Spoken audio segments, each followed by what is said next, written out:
حضرت اسماعیل علیہ السلام کو، اور اب دودھ ہے ہی نہیں، یعنی کچھ کھائیں گی کچھ پیئیں گی تو دودھ بنے گا، اور بیٹا تو اب بیٹے نے اب رونا شروع کر دیا۔ اب آپ ماں کا دل جانتے ہیں کہ ماں کو تو وہ تکلیف ہوئی، ماں کو وہ تکلیف ہونا شروع ہو گئی کہ بیٹے کو اب ظاہر ہے کچھ نہ کچھ دوں گی تو یہ بچے گا ورنہ تو یہ مر جائے گا، تو اب اس کے لیے میں کیا کروں، میں پانی کہاں سے لاؤں؟ تو ماں نے کیا کیا، ماں نے بھاگنا شروع کر دیا۔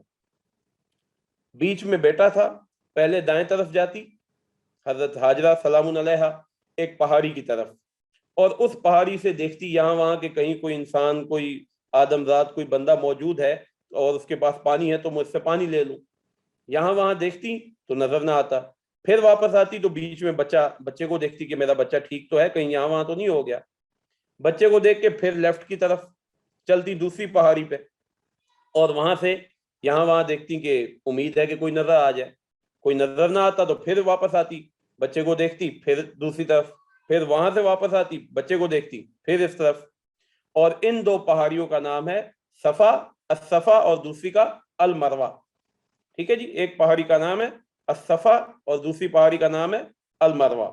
آپ میں سے جو لوگ عمرہ کرنے گئے ہیں یا جائیں گے، جو گئے ہیں وہ تو دیکھ چکے ہیں، جہاں پر ہم صحیح کرتے ہیں، دوڑ لگاتے ہیں، بھاگتے ہیں، چلتے بھی ہیں اور پھر آگے کچھ وقت کے لیے بھاگتے بھی ہیں، تو وہ دو پہاڑیاں ہی اصل میں، ایک طرف تو پہاڑی باقاعدہ واضح ہے، نظر آتی ہے کہ یہ مروہ کی پہاڑی ہے، صفا پہ اب یوں سمجھ لے کہ انہوں نے بنا لیا ہے ایک میدان سا، یا یوں سمجھ لیں وہاں ماربل وغیرہ لگا دیے، جبکہ مروہ میں کچھ حصہ ایسا ہے پہاڑی کا جو نظر آتا ہے۔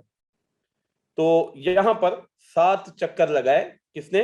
حضرت ہاجرہ سلام علیہا نے۔ اچھا، جب 7واں چکر لگا لیا تو ایک دھماکہ ہوا، دھماکہ ہوا تو وہ گھبرا گئیں اور آئیں اور پہنچ گئی کہاں پہ؟ جہاں پہ ان کا بیٹا موجود تھا، یعنی حضرت اسماعیل علیہ السلام۔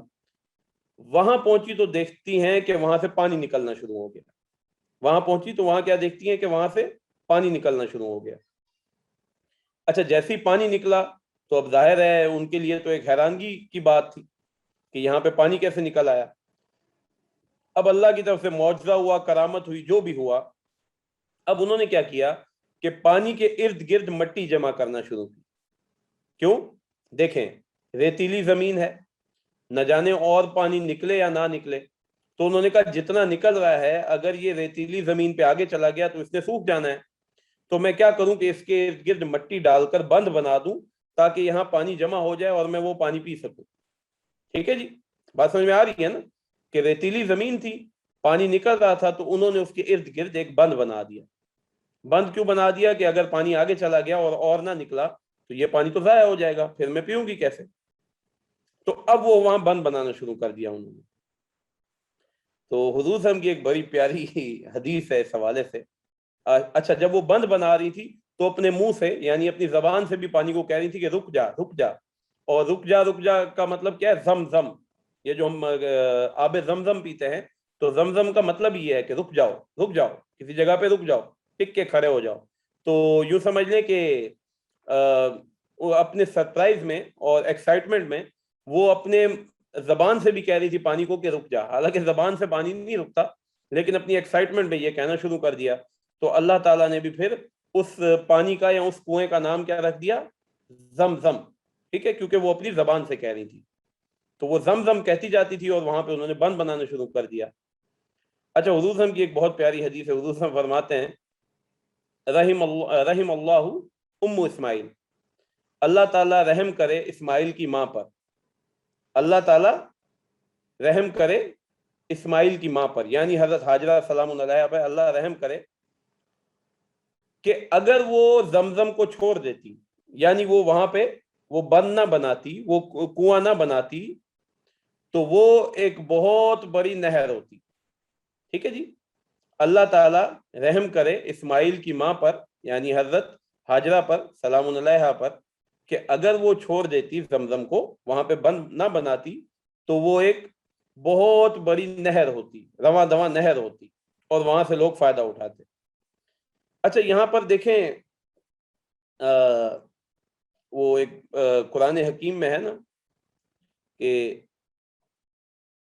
اللہ تعالیٰ از دا بیسٹ آف پلانرز، یعنی اللہ تعالیٰ سے بہترین پلاننگ کوئی نہیں کرتا. ٹھیک ہے, تو اب آپ نوٹس کریں کہ کس طرح حضرت حاجرہ سلام علیہا ایک تکلیف میں, ایک رنج میں, اور ان کے چہرے کی نہ جانے کیا کیفیت ہوگی کہ وہ بھاگ دوڑ کر رہی ہوں گی ان دو پہاڑیوں کے بیچ میں, صفا اور مروہ کے بیچ میں. یعنی کیا آپ امیجن کر سکتے ہیں کہ ایک ماں کے خیالات کیا ہوں گے, ایک ماں کیا سوچ رہی ہوگی جب یہ دیکھ رہی ہوگی کہ میرا بیٹا تو کسی بھی وقت مر سکتا ہے. ان کی کیا کیفیت ہوگی, ان کے دل پہ کیا گزر رہی ہوگی, اور آج وہ دیکھ کے کتنی خوشی سے ہنستی ہوں گی.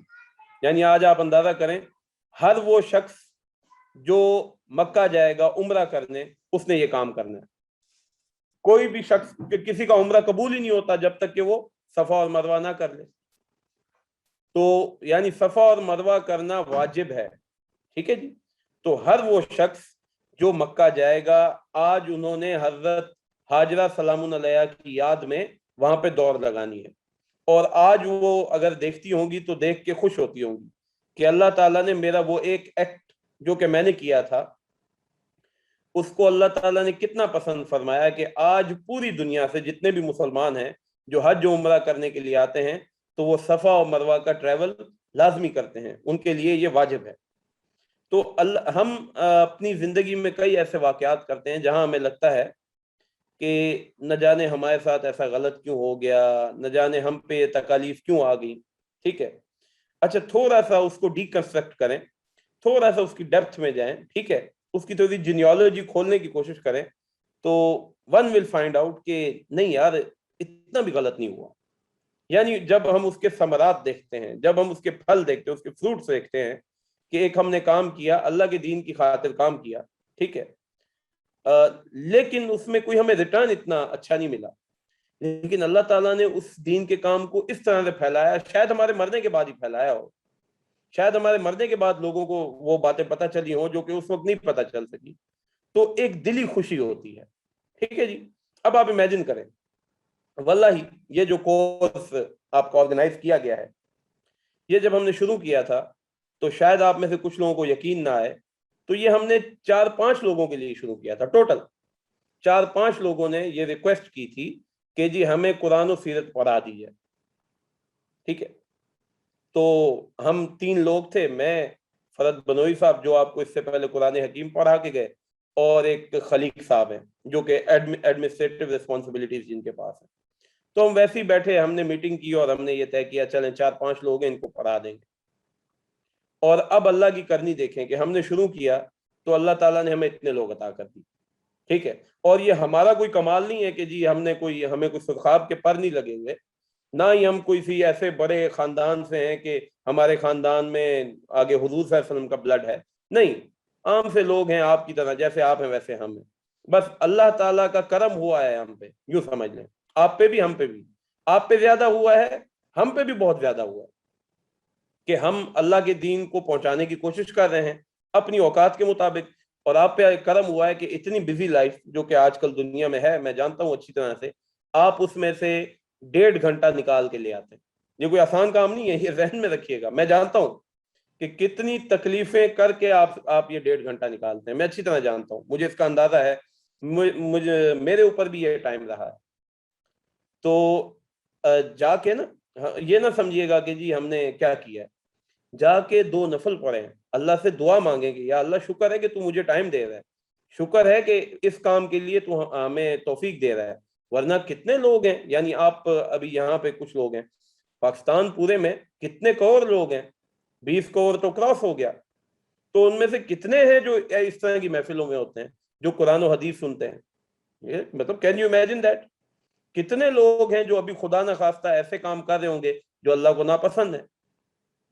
کتنے لوگ ہیں جن کو کوئی تعلق ہی نہیں ہے, جو چاہتے ہی نہیں کہ دین سیکھیں. تو مطلب وہ بڑی ایک پیاری آیت ہے, اسی پہ ختم کر دیں گے انشاءاللہ. اللہ تعالیٰ نے فرمایا قد جاءکم موعظۃ من ربکم, کہ دیکھو تمہاری طرف آ گیا اللہ کی طرف سے واعظ و نصیحت, مطلب ایک نرم بات, وشفاء لما فی الصدور, اور تمہارے دلوں میں جو روگ لگے ہوئے ہیں, جو بیماریاں ہیں, جھوٹ کی, برائی کی, کینہ کی, حسد کی, ان کے لیے شفا ہے, یعنی ان کے لیے ریمیڈی ہے, کیور ہے. آگے جا کے بڑے پیارے انداز سے فرمایا فَبِذَالِكَ فَلْيَفْرَحُوا هُوَ خَيْرٌ مِّمَّا يَجْمَعُونَ کہ لوگوں پھر اس بات پہ خوشی مناؤ نا، یہ بات ہے خوشی منانے کی، یہ بہتر ہے اس سے جو تم جمع کر کے رکھتے ہو. یہ مال، یہ ثروت، یہ مال و متاع، یہ گاڑیاں، یہ بنگلے، یہ ان کی کوئی اوقات نہیں ہے. جس کو قرآن حکیم کی دولت مل جائے تو ہوا خیر مما یجمعون، یہ ایسی چیز ہے کہ بہترین ہے ان تمام چیزوں سے جو تم جمع کر کے رکھتے ہو. اور فبذالک فلیفرحوا، اور اس بات پہ تمہیں خوش ہونا چاہیے. یہاں یوں سمجھ لیں کہ اس کو سیلیبریٹ کرنا چاہیے. ٹھیک ہے، لوگوں کو بتانا چاہیے کہ بھائی میرے پاس قرآن ہے، اللہ نے مجھے قرآن جیسی دولت دی ہے. اور بتانے کا مقصد کیا ہے کہ آگے پہنچائیں. ٹھیک ہے، تو اللہ تعالیٰ سے دعا ہے کہ جو پڑھا گیا، سمجھا گیا، سمجھایا گیا، اللہ تعالیٰ اس پر عمل کرنے کی توفیق عطا فرمائے اور آگے پہنچانے کی توفیق عطا فرمائے. وآخر دعوانا الحمدللہ رب العالمین. سبحانک اللہم و بحمدک، نشہد ان لا الہ الا انت، استغفرک و اتوب الیک. جزاک اللہ خیر و احسن الجزاء.